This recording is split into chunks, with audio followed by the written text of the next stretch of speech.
이란과 전쟁이 나면 우리 경제는 어떻게 될까? 유가 폭등의 모든 것. 여러분, 지금 이 순간 중동에서 전쟁이 터진다면 어떻게 될 것 같으세요? 거기서도 한참 먼 나라 이야기 같죠? 근데요, 오늘 새벽에 그 전쟁이 시작됐다고 가정해봐요. 내일 아침에 여러분이 주유소에 가면 기름값이 올라 있어요. 일주일 뒤에 마트에 가면 채소값, 배달비, 생활용품 가격이 올라 있어요. 한 달 뒤에는 전기요금 고지서가 달라져 있어요. 석 달 뒤에는 항공권 가격이 올라 있고, 여러분 회사 운영비도 오르고 주식 계좌는 빨갛게 물들어 있어요. 근데 이게 꼭 황당한 상상은 아니에요.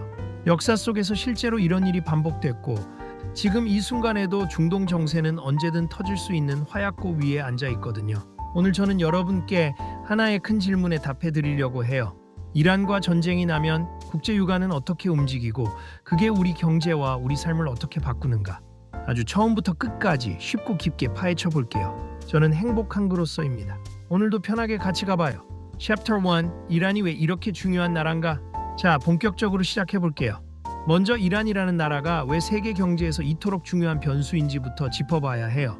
지도를 한번 떠올려 보세요. 이란은 중동 지역 한가운데 자리 잡고 있어요.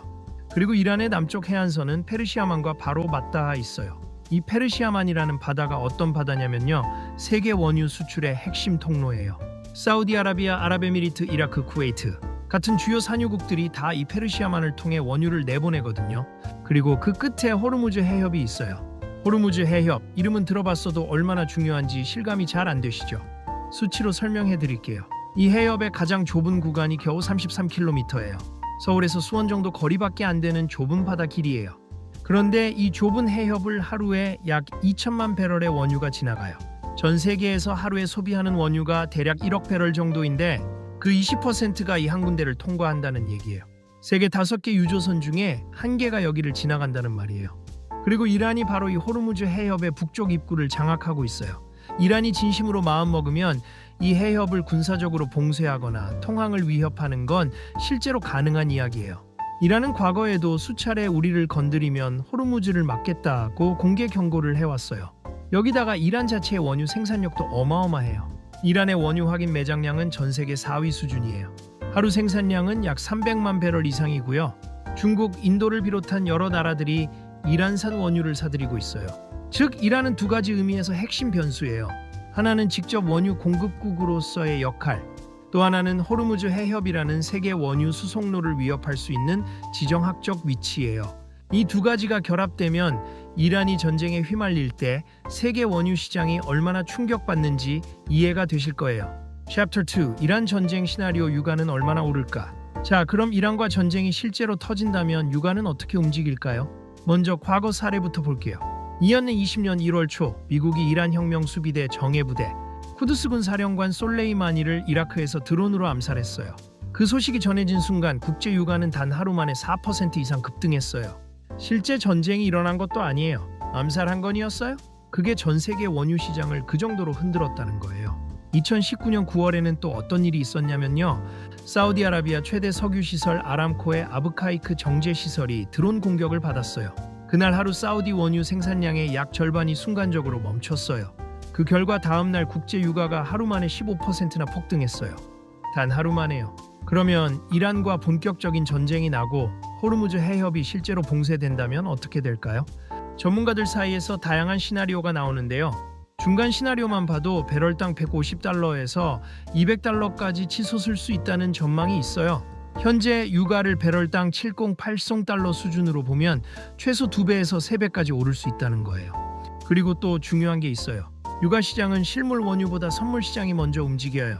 전쟁이 터지는 순간 선물 거래자들이 패닉 바잉을 하면서 실제 공급이 끊기기 전부터 유가는 폭등하는 구조예요. 즉, 전쟁이 터지면 공급 차질이 현실화되기 전에 이미 유가는 하늘을 찌르는 거예요. 이게 얼마나 무서운 구조인지 이제 이 유가 폭등이 경제 전반에 어떤 도미노를 일으키는지 하나씩 따라가 볼게요. 챕터 3. 물가 폭등, 우리 일상부터 흔들린다. 유가 충격이 처음으로 실생활에 닿는 순간은 바로 물가예요. 이걸 경제학 용어로 비용 인플레이션이라고 해요. 원자재 가격이 올라서 생산 비용이 오르고 그게 소비자 가격으로 전가되는 거예요. 구체적으로 어떤 경로로 번지는지 볼게요. 첫 번째 경로는 식료품이에요. 농사를 짓는데 트랙터가 필요하죠. 트랙터는 경유를 써요. 농약 비료를 만드는데 석유화학 원료가 들어가요. 수확한 농산물을 냉동 창고에 보관할 때 전기가 필요해요. 그걸 트럭에 싣고 마트까지 운반할 때 기름을 써요.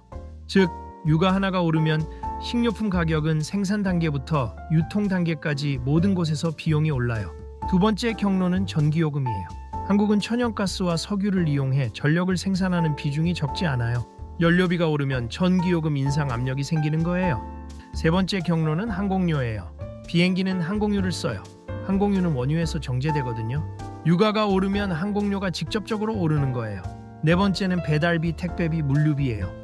우리가 배달 앱에서 음식 시킬 때 내는 배달료가 있잖아요. 그 배달 오토바이도 기름 써요. 택배 트럭도 기름 써요. 다섯 번째는 난방비예요. 특히 겨울철에 가스 요금, 난방 비용이 큰 폭으로 오를 수 있어요. 이 모든 경로가 동시에 작동하면 어떻게 되냐면요.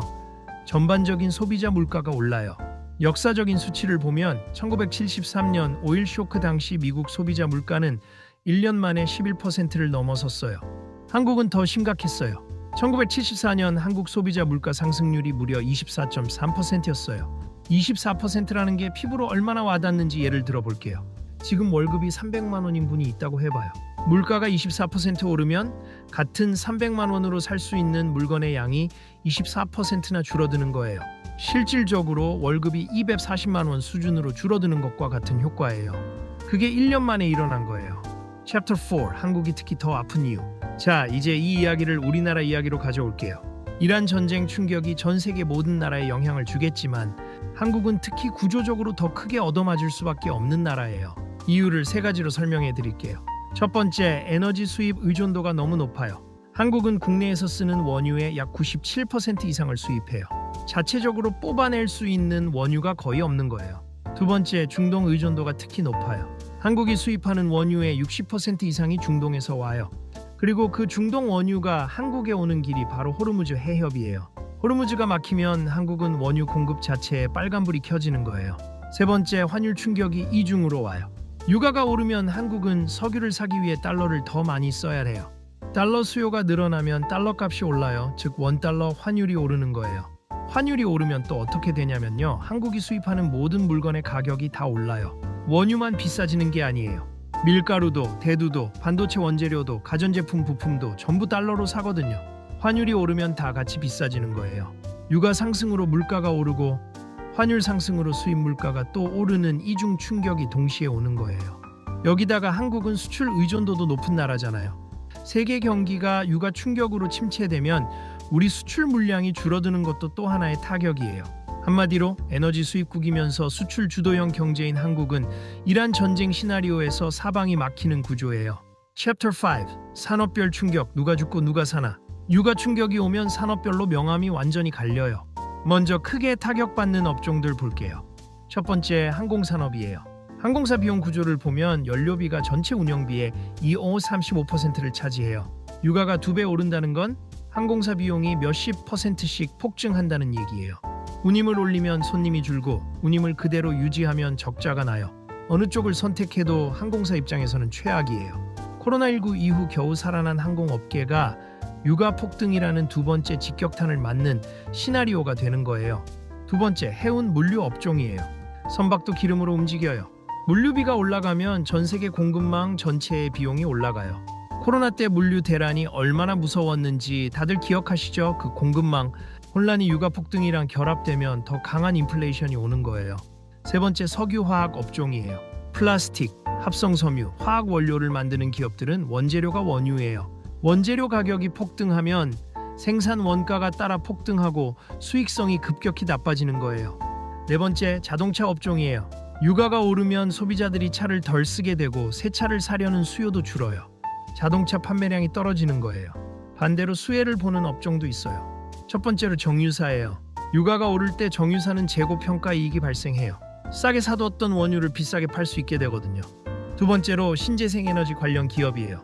유가가 오를수록 태양광, 풍력, 수소 같은 대체 에너지의 경제성이 상대적으로 높아지면서 투자가 몰려요.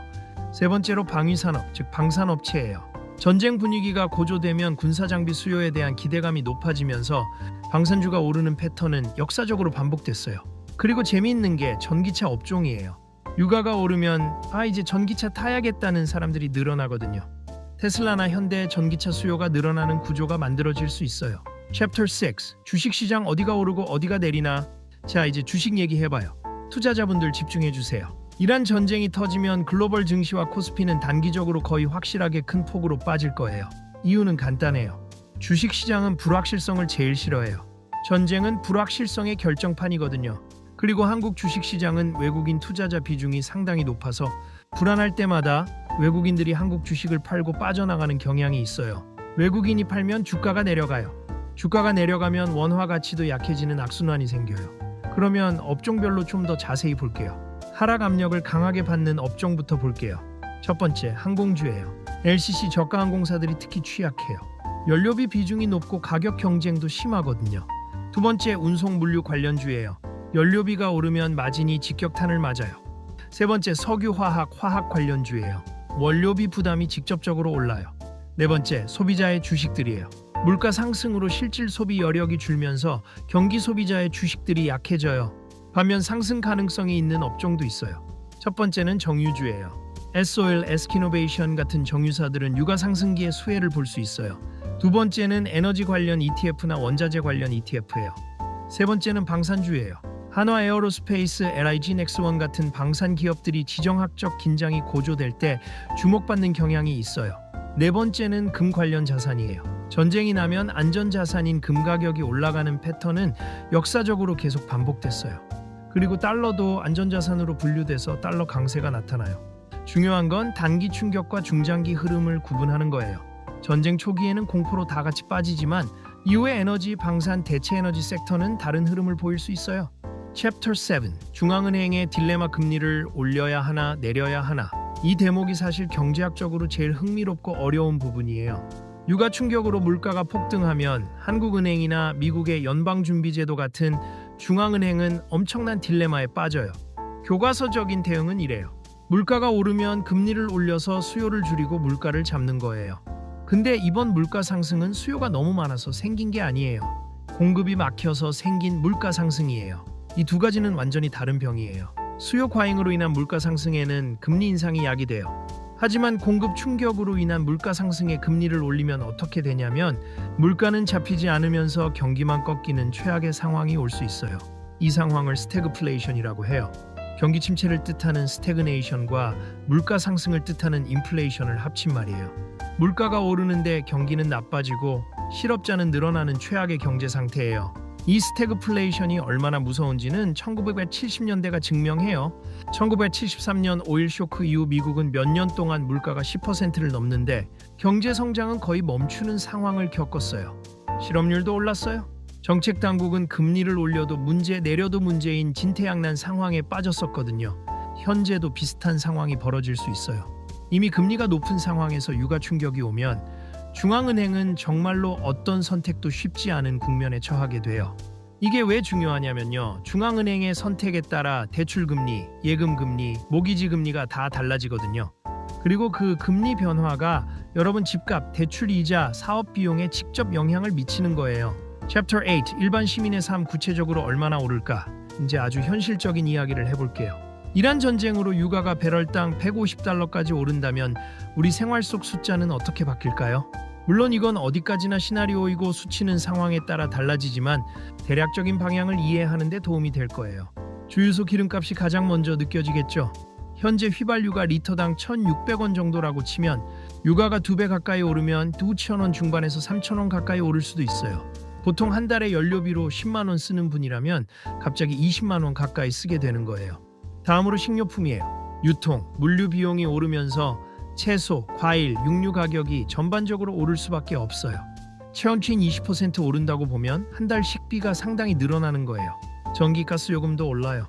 한국은 에너지 믹스에 LNG 즉 천연가스 비중이 높은데 유가와 가스 가격이 연동되는 경향이 있어서 전기요금, 도시가스 요금도 오를 수 있어요. 항공료도 올라요. 지금 제주도 왕복 항공권이 10만 원 정도라면 유가가 2배, 오를 때는 1,920만 원까지 오를 수 있어요. 이런 것들이 하나하나 모이면 가게 한 달 지출이 수십만 원씩 늘어나는 효과가 나요. 수입은 그대로인데 지출은 느는 거잖아요. 그러면 저축이 줄고 소비가 줄고 여행이나 외식 같은 선택적 지출부터 먼저 끊게 되는 거예요. 그리고 그게 모여서 내수 경기 침체로 연결되는 거고요. Chapter 9. 이란 전쟁이 끝난 이후 경제는 어떻게 복구되나? 자, 전쟁이 끝나면 어떻게 될까요? 공급이 정상화되면 유가는 다시 내려와요. 그건 맞아요. 근데 여기서 중요한 포인트가 있어요. 유가가 내려가도 물가는 바로 안 내려와요. 이걸 경제학에서 가격의 하방 경직성이라고 해요. 한번 올라간 가격은 구조적으로 잘 내려오지 않는 특성이 있어요. 임금도 그래요. 유가 충격 시기에 협상해서 올린 임금은 유가가 내려가도 쉽게 안 줄어요. 그 높은 임금이 생산 원가에 박혀 있으면 기업 입장에서도 가격을 내리기 어려워요. 즉, 전쟁이 끝나도 한동안은 높은 물가 수준이 유지될 수 있다는 거예요. 그리고 또 하나 중요한 변화가 생겨요. 전쟁을 겪으면서 많은 나라들이 에너지 안보의 중요성을 다시 절감하게 돼요. 석유 하나에 이렇게 경제 전체가 흔들리면 안 되겠다는 각성이 생기는 거예요. 그래서 전쟁 이후에는 신재생 에너지 투자, 에너지 효율화, 에너지 저장 기술 개발 같은 분야에 각국 정부와 기업들이 대규모 투자를 쏟아붓는 경향이 있어요. 1973년 오일 쇼크 이후 일본, 독일, 프랑스 등이 에너지 효율화에 박차를 가했고 이 시기를 기점으로 원전 확대, 태양광 연구 투자가 크게 늘어났어요. 그러니까 이란 전쟁이 가져올 유가 충격은 단기적으로는 엄청난 고통이지만 장기적으로는 에너지 전환을 가속화하는 역사적 전환점이 될 수도 있다는 거예요. 그리고 그 전환점 속에서 새로운 산업이 뜨고 새로운 투자 기회가 생길 거예요. Chapter 10. 유리는 어떻게 대비할 수 있을까? 자, 이렇게 무서운 이야기를 드렸는데 그렇다고 그냥 손 놓고 있을 수는 없잖아요. 개인 입장에서 현실적으로 할 수 있는 것들을 이야기해 볼게요. 첫 번째, 에너지 관련 고정 지출을 지금부터 점검하세요. 유가 충격이 오면 에너지 비용이 가장 크게 올라요. 자동차 연료비, 전기요금, 가스요금 같은 에너지 관련 지출을 점검하고 줄일 수 있는 부분은 미리 줄여두는 습관을 만드는 게 좋아요. 연비 좋은 차로 바꾸거나 전기차로 전환하는 것도 장기적으로는 유가 리스크 해지가 될 수 있어요. 두 번째, 달러 자산을 일부 보유하는 것도 방어 전략이 돼요. 유가 충격이 오면 원화 약세, 즉 환율 상승이 거의 세트로 따라와요.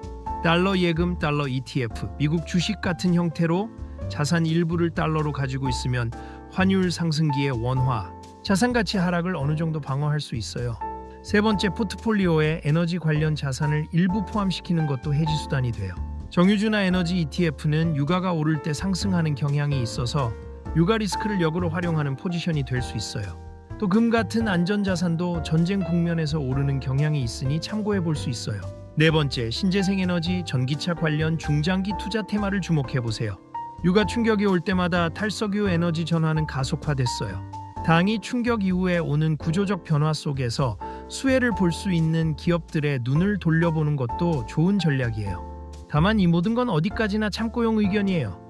투자는 항상 본인의 상황과 리스크 감내 수준에 맞게 신중하게 결정하셔야 해요. 자, 오늘은 정말 많은 이야기를 했어요. 마지막으로 핵심만 정리해 드릴게요. 이란은 세계 원유 수송의 20%를 책임지는 호르무즈 해협 바로 옆에 있고 그 자체로도 주요 산유국이에요. 이란과 전쟁이 나면 유가는 공급 차질이 현실화되기 전부터 선물 시장을 중심으로 폭등해요.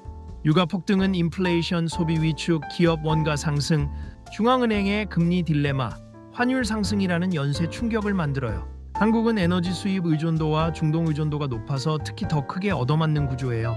단기적으로는 에너지주, 방산주, 달러, 금 같은 자산이 상대적으로 강세를 보이고 항공, 물류, 화학, 소비자에는 약세 압력이 강해요. 장기적으로는 유가 충격이 탈석유 에너지 전환을 가속화하는 계기가 돼요. 그리고 개인 입장에서는 에너지 비용 관리, 달러 자산 보유, 에너지 해지 포지션, 중장기 에너지 전환 테마 투자 같은 방법들을 고려해 볼 수 있어요. 경제는 연결되어 있어요. 중동의 전쟁 한방이 우리 주유소 가격부터 마트 장바구니, 월세, 대출이자까지 건드릴 수 있다는 것, 오늘 꼭 기억해 주세요.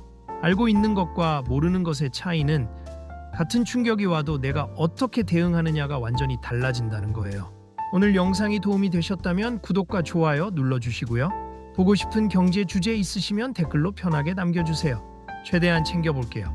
우리 모두 행복한 경제 생활 해봐요. 다음에 또 좋은 이야기로 찾아올게요. 감사합니다.